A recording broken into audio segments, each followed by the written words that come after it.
রাজাকার শক্তি যে বলছে হাসিনা গেছে সেই পথে, তারেক যাবে সেই পথে, কথাটা বুঝেন আপনি? এটা দিছে হইল মোল্লারা। ফজলু ভাই, আমরা দেখেন আমার এই অনুষ্ঠানে আমি বহুবার আলোচনা করেছি সেই, আরে আমি সম্ভবত আমার এই শো শুরু করেছি অক্টোবর মাস থেকে, রাইট? তখন থেকে আমরা বুঝতে পারছিলাম যে কি হতে যাচ্ছে, মেটিকুলাসলি যে ডিজাইন।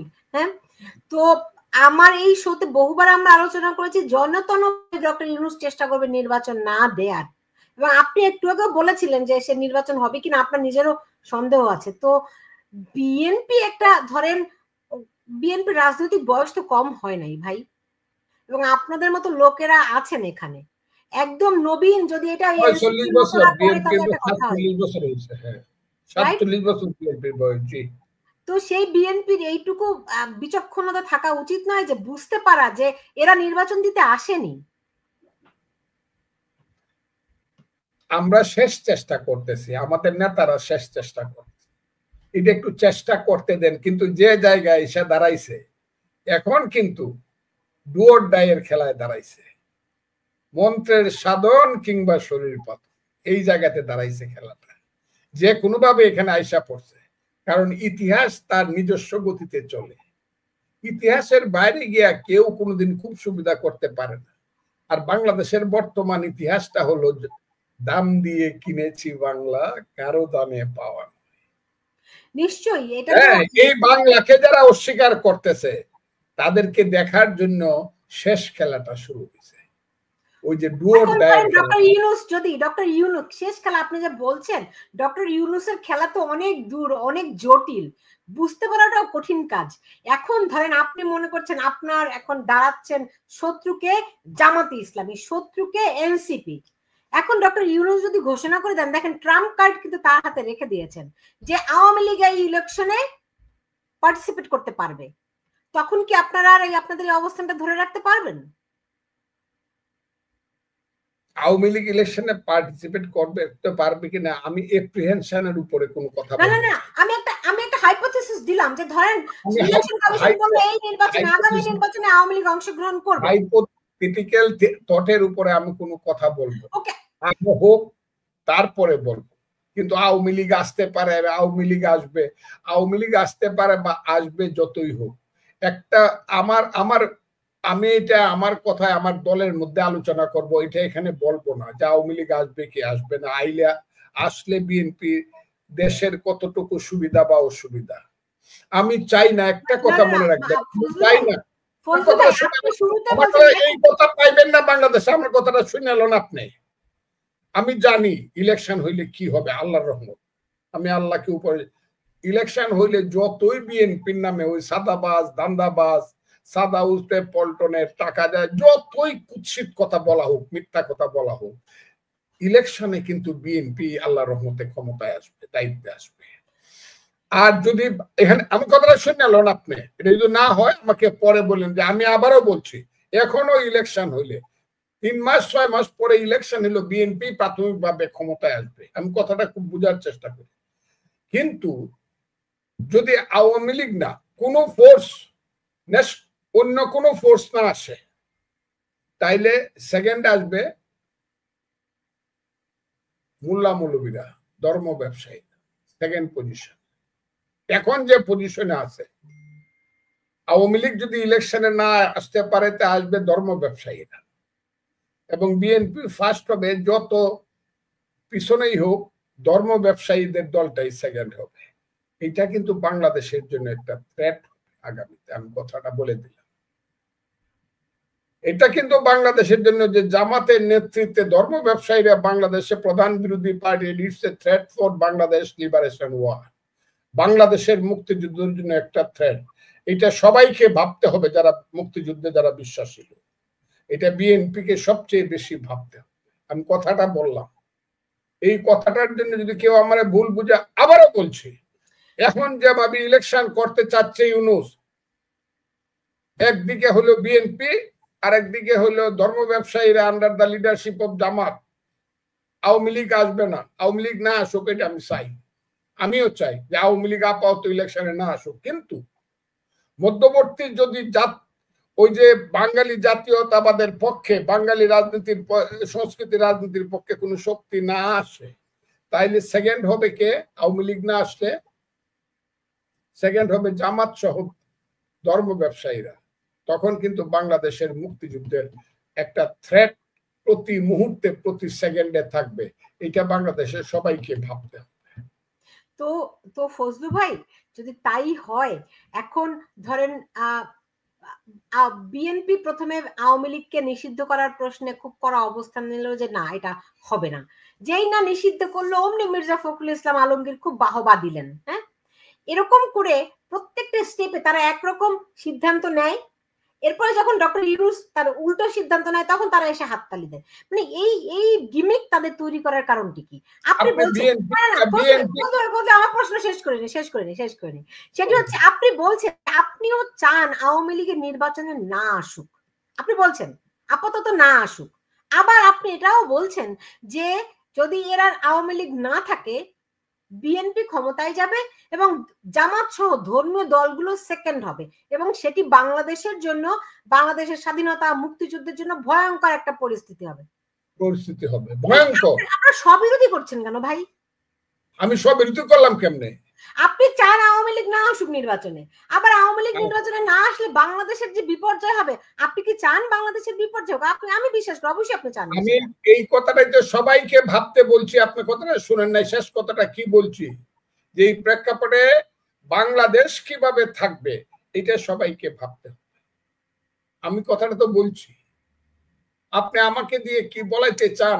আমি যদি বলতে থাকি আপনারা এই দেশটাকে এই সর্বনাশের দিকে নিলেন কেন? আপনি যে আওয়ামী লীগ যারা স্লোগান দেন একেবারে মুক্তিযুদ্ধের চ্যাম্পিয়ন, তারা কেন এই কাজটা করলেন বলেন? আওয়ামী লীগের কেউ না, আপনি আমারে দোষ দিলে তো হবে না। আপনারে বলছি না, মানে আপনাকে উদ্দেশ্য করে বলছি, আপনাকে প্রতীক হিসাবে ধরে বলছি, আওয়ামী লীগকে বলছি যে 15 বছরের ক্ষমতা তাইকিয়া এমনই করলেন যে করে বাপ দাদার নাম ভুলাই দিলেন। এমনই করলেন। কেন করলেন? কেন আসেন না দেশে? আসেন না দেখি।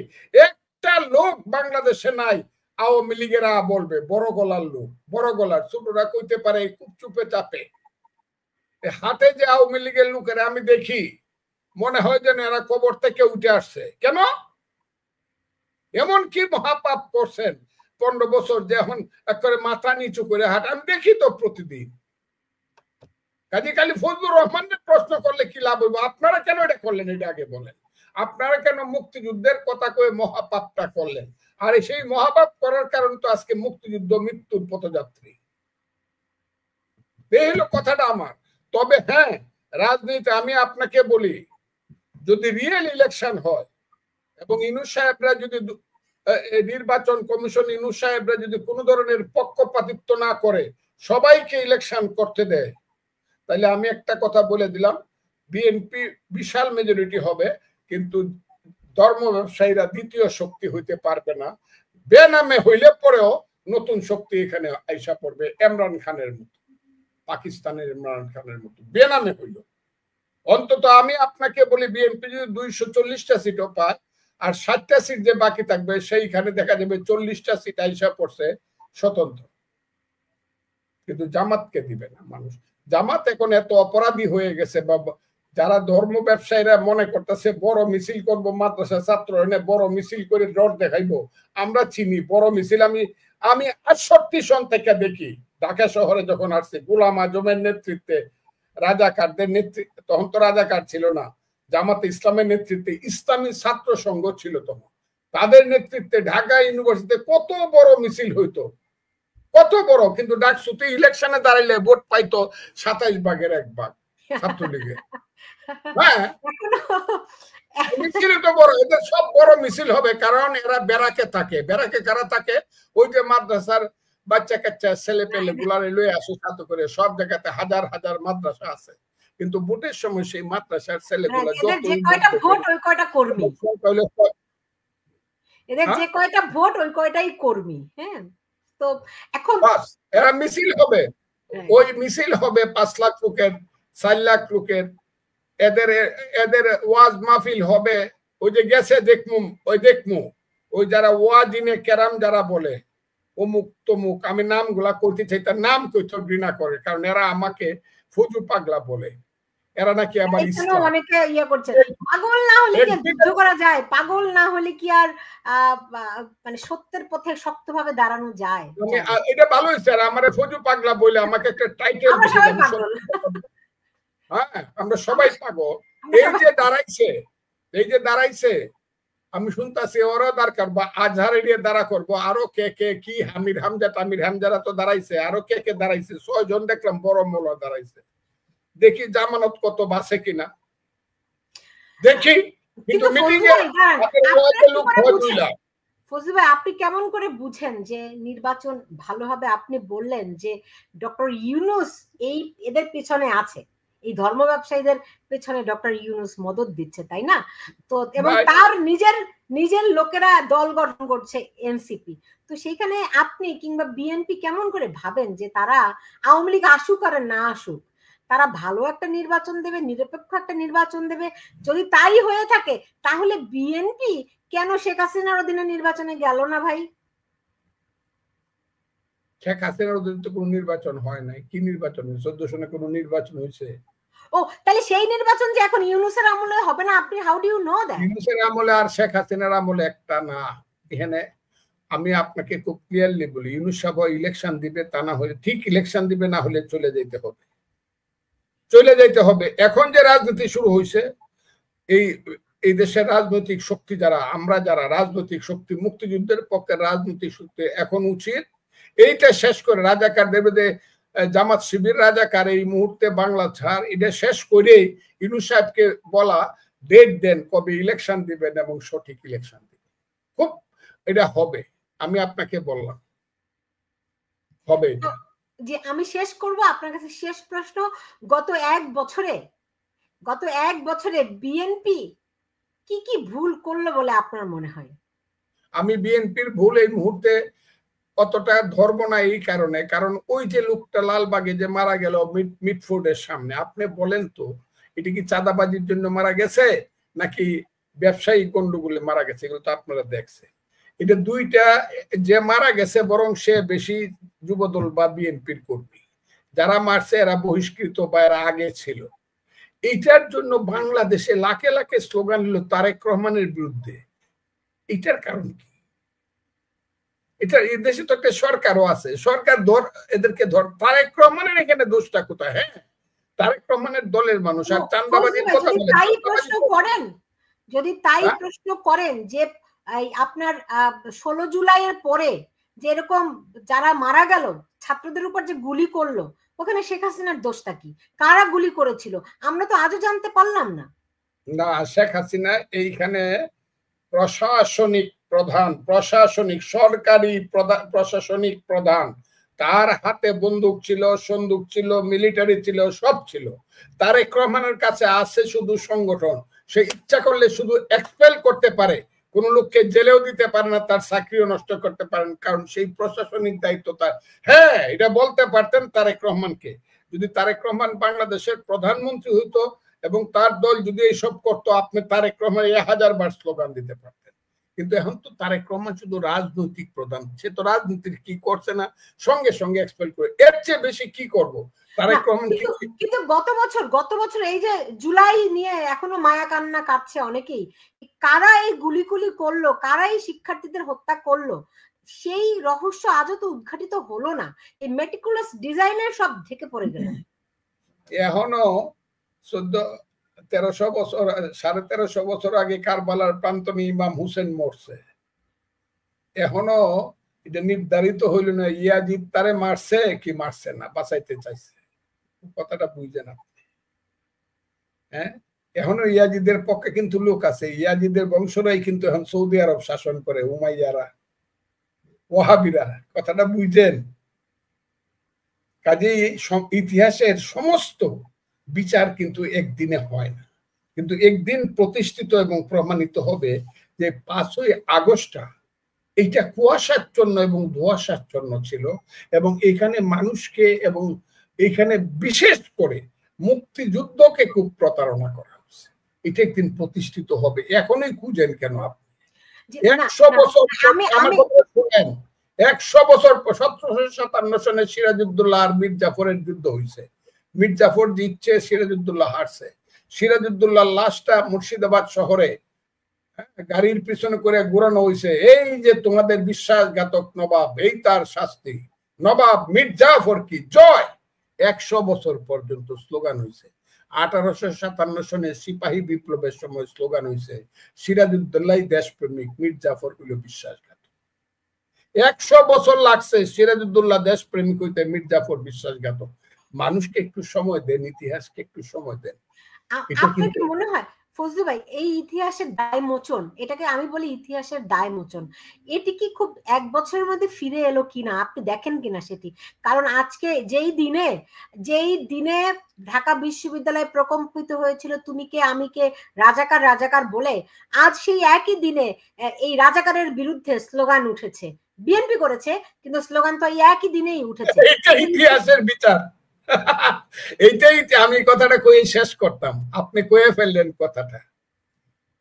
তুমি কে আমি কে রাজাকার রাজাকার, এইটা হয়েছিল 15ই জুলাই। হ্যাঁ, আর এই 15ই জুলাই বা 14ই জুলাই স্লোগান হইতেছে জামাত শিবির রাজাকার এই মুহূর্তে বাংলা ছাড়। এটা হলো ইতিহাসের বিচার, মাত্র শুরু হয়েছে। আমি কেন আপনি বিশ্বাস করেন, ইতিহাসের বিচার হবেই, বিচার হবে, অবশ্যই বিশ্বাস করি। তবে বিচার হবে। তবে একটা জিনিস আপনাকে বলি, খুব ক্লিয়ারলি বলি, যে আওয়ামী লীগ যে কোনো কারণে তার অন্যায় অপরাধ যত কিছু হয়ে থাকুক, আওয়ামী লীগ যে অবস্থায় গেছে সেই অবস্থায় যাওয়া ঠিক ছিল। এত একদম হয়ে যাওয়া আর কি, এদেরকে খুঁজেই আর পাওয়া যায় না, করে সাউন্ড নাই, সাউন্ডলেস আওয়ামী লীগ। আমার কথাটা বুঝে না, এইটা হওয়ার কারণেই এখন রাজাকার শক্তি যে বলছে হাসিনা গেছে সেই পথে, তারেক যাবে সেই পথে, কথাটা বুঝেন আপনি। এইটা দিছে হইল মোল্লারা, আরো বিশ্রী দিছে। আর ইঞ্জিনিয়ারিং ইউনিভার্সিটি আর ঢাকা ইউনিভার্সিটি স্লোগান দিছে হাসিনা, কি যে বিশ্বের স্লোগান দিছে, হাসিনারে তারাইছি, তারেকরে কি করবো, এগুলো চিন্তা করতে পারবেন না দিছে। কিন্তু যদি আওয়ামী লীগ এত লুকি না দিত, রাজাকাররা এত তাড়াতাড়ি তারেক রহমান বা বিএনপির বিরুদ্ধে এই ধরনের স্লোগান দেশা। কিন্তু এখন আবার বিএনপি আবার অন্তত এইটা আইসা গেছে যে রাজাকারের হাতে দেশ ছাড়া যাবে না, এটার জন্য একটু অপেক্ষা করতে হবে। আমি আশা করি বিএনপি জিয়াউর রহমান সাহেবের দল যত কথাই বলেন এইভাবে ওইভাবে অনেক কথা বলতে পারে, জিয়াউর রহমান তো ই করছে, সবাইকে নিয়ে অ্যাডজাস্ট কম্প্রোমাইজ করছে, রাজাকার এইগুলো সব বলেন, বলার পরও কিন্তু দিস ইজ এ ফ্যাক্ট যে জিয়াউর রহমান ওয়াজ এ গ্রেট ফ্রিডম ফাইটার।